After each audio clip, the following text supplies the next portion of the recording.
नमस्कार, आप देख रहे हैं पहली आवाज न्यूज और मैं हूं आपके साथ मानवी ठाकुर। शुरुआत करते हैं आज की खास खबरों के साथ।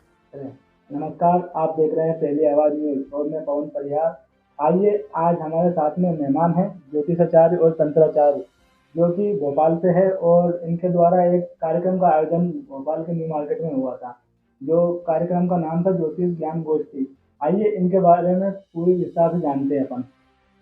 नमस्कार। कल जो हमारा कार्यक्रम हुआ वो हमारी एक ज्योतिष ज्ञान गोष्ठी एक संस्था है, हमारी ग्रुप है, हमारा भी संस्था तो नहीं है, ग्रुप है, जिसमें मैं और डॉक्टर शैलजा श्रीवास्तव जी हैं, जो एस्ट्रोलॉजी में इन्होंने डॉक्टरेट किया है। हम दोनों ही मिलकर के इस कार्यक्रम करते हैं। वैसे तो हमारे ग्रुप में बहुत सारे लोग हैं, लेकिन इसमें पूनम श्रीवास्तव जी जो कोऑर्डिनेटर थी, बहुत अच्छी, उन्होंने सब लोगों को इकट्ठा किया। इस कार्यक्रम को करवाया हमारे नीरज ज्वेलर्स जो हैं, जेम्स और ज्वेलर्स वाले, ये न्यू मार्केट में है इनकी शॉप, और सार्थक जैन नाम है इनका। अच्छा कार्यक्रम था। इनमें सभी भोपाल के सभी वरिष्ठ ज्योतिष इसमें इकट्ठे हुए और सार्थक चर्चा हुई इस पर। कितने लोग सम्मिलित हुए वहाँ पर? लगभग 25 लोग सम्मिलित हुए थे, 25 आ गए थे सदस्य पूरे। काफ़ी अच्छा कार्यक्रम था। किस किस विषय पर चर्चा हुई? सम्मान भी हुआ वहाँ पे? हाँ, सभी ज्योतिषियों का उन्होंने सम्मान किया, सार्थक जी ने। और जो हमारी मुख्य चर्चा का विषय था, वैसे हम हर माह करते हैं, तो हर माह में हम ग्रहों के ऊपर ही कार्य करते हैं। ज्योतिष का कार्य है चूंकि ये, तो ज्योतिष में जो करंट में यानी कि गोचर में अभी ग्रह क्या कार्य कर रहे हैं या क्या इनका प्रभाव पड़ेगा जनमानस पे, राजनीति पे, प्रकृति पे, इस पे बात चर्चा हुई। तो 2025 में एक षडग्रही योग बन रहा है, मार्च, अप्रैल और मई के बीच में। तो ये षडग्रही योग मीन राशि में बन रहा है, तो इसका क्या प्रभाव पड़ेगा राजनीतिक या ये कहें कि सामाजिक जनसामान्य पे, प्रकृति का क्या रहेगा प्रभाव, इस पे हमारी चर्चा हुई। इस पे तो हमारे बीच में वरिष्ठ जो 2-4 लोग थे, वरिष्ठ ज्योतिषाचार्य बोलेंगे, भोपाल के जाने माने ज्योतिषाचार्य आनंद वृंदानी जी और के.एन. राव साहब, इसके अलावा के.आर. उपाध्याय जी, ये बहुत प्रसिद्ध ज्योतिषाचार्य हैं और इनके माध्यम से काफ़ी हमको अच्छी जानकारी मिली और इन्होंने बहुत बढ़िया गोचर पे कहा, जिसमें कि राव साहब ने बताया। हमारे बीच में एक ज्योतिषाचार्य और हैं, उनका नाम है अंजना गुप्ता जी, जो पहले काफ़ी प्रसिद्ध हैं वो भी, और उन्होंने सम्मेलन वगैरह भी करवाया हुआ है। उनके प्रश्न थे कि क्या शनि जो आ रहे हैं और राहु, इसकी वजह से क्या हमारे प्रकृति जो जा रही है वो ब्लैक होल की तरफ जा रही है क्या, या इसका प्रभाव ये हो रहा है कि अब आने वाले समय में प्रलय की सी स्थिति बनेगी। तो जब ये क्वेश्चन आया तब राव साहब ने और नानी जी ने बहुत अच्छा इस पर चर्चा करी। उन्होंने कहा कि नहीं, अभी तो जो है ऐसी स्थिति नहीं बनेगी, लेकिन हाँ, प्रकृति की आपदाएं अवश्य आएंगी। सबसे ज़्यादा असर राजनीति पे पड़ेगा, सरकार के ऊपर पड़ेगा। हो सकता है सरकार डगमगाए या चली जाए, ऐसा भी स्थिति बन रही है, ऐसा उन्होंने बताया था। क्योंकि मंगल आ रहे हैं कर्क राशि में, मतलब उनकी नीच राशि है ये, तो मंगल आ रहे हैं, तो अब मंगल चूंकि ऊर्जा का स्रोत है, एक ऐसी पावर है वो कि वो व्यक्ति को किसी भी दिशा में ले जाती है। जिसकी किसी की जातक की कुंडली में यदि अच्छे घर में है तो वो बहुत अच्छे एनर्जेटिक व्यक्ति रहेगा, बहुत अच्छे से कार्य करेगा, उसमें बहुत ऊर्जा रहेगी। लेकिन यदि कोई व्यक्ति की ऊर्जा सुप्त है तो वो सोया रहेगा, उसको जगाना पड़ता है कि उठो, कर लो कार्य, ऐसा। तो मंगल दोनों कार्य करेगा, ऐसा आनंद वृंदानी जी ने हमें बताया। अब हाँ, गिराव के बारे में आपने बताया, जैसे आप ग्रह का किसी व्यक्ति पर कैसे प्रभाव पड़ता है? हाँ, ये बहुत बढ़िया प्रश्न है। देखो, मैंने पहले भी बताया है कि यत ब्रह्मांडे तत्पिंडे, पिंड का अर्थ होता है शरीर, देह।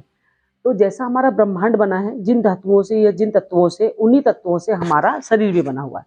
क्योंकि शरीर हमारा उनसे बना है, तो जो प्रभाव गोचर में मतलब ब्रह्मांड में होगा वही हमारे ऊपर होता है। तो ऐसे ही जिस ग्रह का प्रभाव गोचर में होता है वही हमारे शरीर पे भी होता है। अर्थात चंद्रमा का प्रभाव, पूर्णिमा पड़ती है या अमावस्या पड़ती है तो चंद्रमा का प्रभाव जैसे प्रकृति पे पड़ता है, ज्वार भाटा आना, तूफान आना, ये सब होता है। ऐसे ही हमारे शरीर में, शरीर में चूंकि 70% पानी है, और तो ऐसा ही प्रकृति में है, तो ऐसे ही हमारे शरीर में भी ज्वार भाटा था, हमारे दिमाग में भी चीजें चलती हैं, ये प्रभाव पड़ता है। तो मंगल की स्थिति भी ऐसी रहेगी।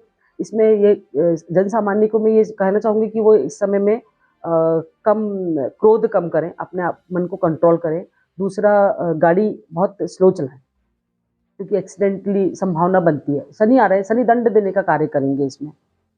शनि जो भी व्यक्ति गलत कार्यों में जाएगा, देखिए आध्यात्मिक दृष्टि से हम उसको ऐसा कहेंगे कि हमारा रहन सहन, हमारा खान पान, हमारा व्यवहार, विचार, आचार जो है वो बहुत अच्छी तरीके से होना चाहिए। जैसे अब क्या हो रहा है, स्थिति कैसी हो रही है, आदिकाल की तरफ जा रही है, मतलब पूर्व काल की तरफ। जब सतयुग था तो हवन, होम, यज्ञ, पूजा जो होती थी, वैसे हम लोग रहते थे तो हमारे आचार विचार अच्छे थे, तो हमें ग्रहों का प्रभाव उतना नहीं झेलना पड़ता था। तो ऐसे ही अब भी हमको हमारे आचार विचार सुधारने होंगे। ये संदेश हम लोगों ने सबको दिया था। किसी एक ग्रह का उदाहरण लेकर आप जैसे आम परिवर्तन होता है तो हाँ, मैं चाहूँगी शनि के बारे में। शनि ग्रह आ रहे हैं तो शनि ग्रह आएंगे तो शनि को एक्चुअली बहुत धीरे धीरे चलने वाला ग्रह है। शनिश्चरा मतलब धीरे धीरे। तो शनि जो है वो बहुत धीरे चलते हैं। 18-19 वर्ष की इनकी वो रहती है, दशा वशा रहती है, मतलब बहुत धीरे गति करते हैं ये। तो जब ये आ रहे हैं मीन राशि में तो इनका जो प्रभाव पड़ेगा वो ये है कि ये जो व्यक्ति अपने व्यक्तित्व से अलग जाएगा, गलत कार्य करेगा, तो ये दंड देने का काम करते हैं। मतलब उसको पनिशमेंट करेंगे और उसको ऐसा पनिशमेंट कर, जैसे कहते हैं ना कि शनि का कार्य ये है कि रंक को राजा, राजा को रंक बना देना, तो ऐसी स्थिति होगी। जो ईश्वर की शरण में रहेगा, गुरु का सम्मान करेगा, माता पिता का सम्मान करेगा और अपने कार्य को पूरी ईमानदारी से करेगा, उसको शनि प्रभाव कभी नहीं देते, बुरा प्रभाव नहीं देते, अच्छा प्रभाव देते हैं। तो ऐसे ही मंगल का कार्य भी रहेगा। मंगल ऊर्जावान है, लेकिन मंगल को कंट्रोल करने के लिए यदि कोई अच्छे ग्रह बैठे हैं, मान लो गुरु बैठे हैं साथ में उसके, तो वो ना व्यक्ति को एक अच्छी दिशा में लेके जाएंगे। मैं एक नहीं कई उदाहरण बता सकती हूँ। ऐसे बुध हैं, बुध भी आ रहे हैं उसी राशि, पहले से बैठे हुए हैं बुध। अब बुध बैठे हैं राशि में, तो अगर बुध है तो बुध क्या, सोचने वाला ग्रह, मतलब बुद्धि देने वाला, आपको विचार देने वाला, तो उसको कंट्रोल करेंगे ना, ऊर्जा को कंट्रोल करेंगे बुध, तो स्वाभाविक रूप से व्यक्ति अच्छी उसमें जाएगा। और यदि व्यक्ति गलत सोच वाला है तो वो गलत दिशा में जाएगा। ये है। तो इन सभी के अच्छे परिणाम के लिए क्या करना चाहिए एक इंसान को? अच्छे परिणाम के लिए हमें अपने घर से ही वातावरण सुधारता है। घर इकाई होती है, परिवार इकाई होती है, उसके बाद समाज बनता है। तो सबसे पहले तो हमारे अपने घर से ही शुरुआत करनी चाहिए कि हम अपने बच्चों को एक अच्छी ऐसा सिखाएं कि वो भोर में सुबह उठ करके प्रातःकालीन माता पिता को प्रणाम करें, ईश्वर की आराधना करें, जिस भी ईश्वर को मानते हैं उनकी आराधना करें उनकी, और साथ में अपने मित्रों से या अपने बड़ों से जो बाहर जाते हैं, अपने गुरुजनों से, अपने जो भी बाहर के लोग हैं उनके सबका सम्मान करें। दूसरी बात है कि झूठ कम बोलें। तीसरी बात है कि व्यभिचार ना करें, थोड़ा अपनी दृष्टि को कलुषित ना होने दें, अच्छी रखें, तो चीज़ें अच्छी होंगी। चाहे वो बेटियां हों चाहे बेटे हों, सबको एक अच्छी दिशा में कार्य करना होगा। और साथ में हम सब लोग करेंगे, माता पिता भी, जब हम लोग वरिष्ठ जन सामान्य मतलब अपने अच्छे व्यवहार रखेगा, उसको चीज़ों से नहीं उलझना पड़ेगा, नहीं तो तैयार रहे दंड भोगने के लिए। मैम जैसे कोई जातक आपसे मिलना चाहिए तो फिर वो कैसे कॉन्टेक्ट करेगा आपसे? चूना भट्टी CI एन्क्लेव में 52 नंबर है और फ़ोन नंबर है मेरा 8305704084। तो ये थे हमारे साथ आचार्य रजनीनंदन जी। तो इनके द्वारा जानकारी दी गई है वो निश्चित ही आपके लिए लाभदायक होगी। देखते रहिए पहली आवाज़ न्यूज़। धन्यवाद। खबरों का सिलसिला लगातार जारी है, आप देखते रहिए पहली आवाज न्यूज।